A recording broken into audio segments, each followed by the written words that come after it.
Continue our extensive team coverage surrounding the future of Abravanel Hall in downtown Salt Lake City as part of a major revitalization project near the Delta Center. That's where my co-anchor, Deanie Wimmer, joins us live tonight, leading our coverage on these new developments. Hi, Deanie.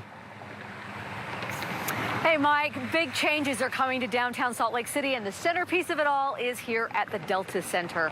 Today, the public is getting a chance to weigh in on both plans to change the future of Abravanel Hall and the overall plans to revitalize downtown. Let's take a look at the area that we're talking about. This is the area between the Delta Center and City Creek and all of the buildings in between. The renderings show a redevelopment of up to 10 blocks and of a sports and entertainment zone plus residential. And as part of the plans, the city would consider a 0.5% sales tax increase. That's about 5 cents on every $10 spent. City Council Chair Victoria Petro says there's a wide range of opinion among her constituents.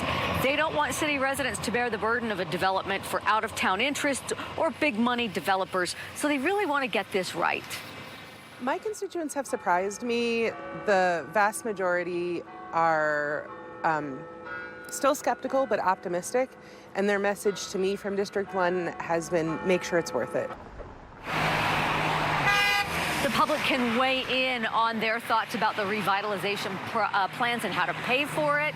That's coming up in about an hour at the city council meeting. Before that meeting today, the county council held a meeting about one particular part of this revitalization plans, and that's the future of Abravanel Hall, home to the Utah Symphony. Original plans had called for that to be demolished, but now 35,000 people have signed petitions against that plan. And they're also considering plans to renovate the building and leave it where it is to the tune of about $200 million. So a lot to consider there. Lindsay Ahrens was at the county council meeting. Lindsay, what came of that meeting? Yeah, so Deanie, we really know that the question now that the council is weighing is, could the hall be renovated or could it be rebuilt, and who pays for the upgrades once it's decided? So that is what the council largely had their discussion about here today. Now, before they got to this discussion, they also heard from some county residents, many symphony goers and symphony supporters who say they don't want the hall torn down. There is value in having a symphony here for the education and the development of our future artists.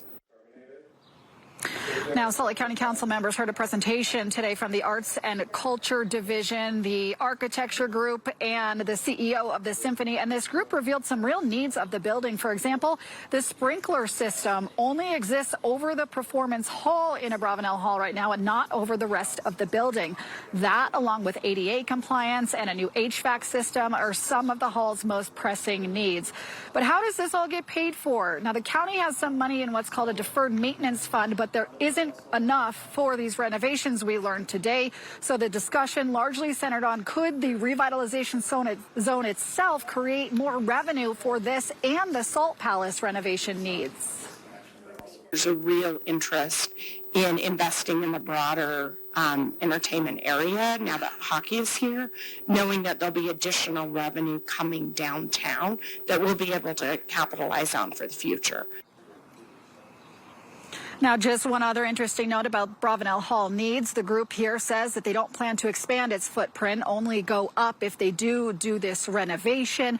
Again, it's not clear whether it'll be a rebuild or renovation yet. Now, County Mayor Jenny Wilson also saying that there's no rush with making this decision.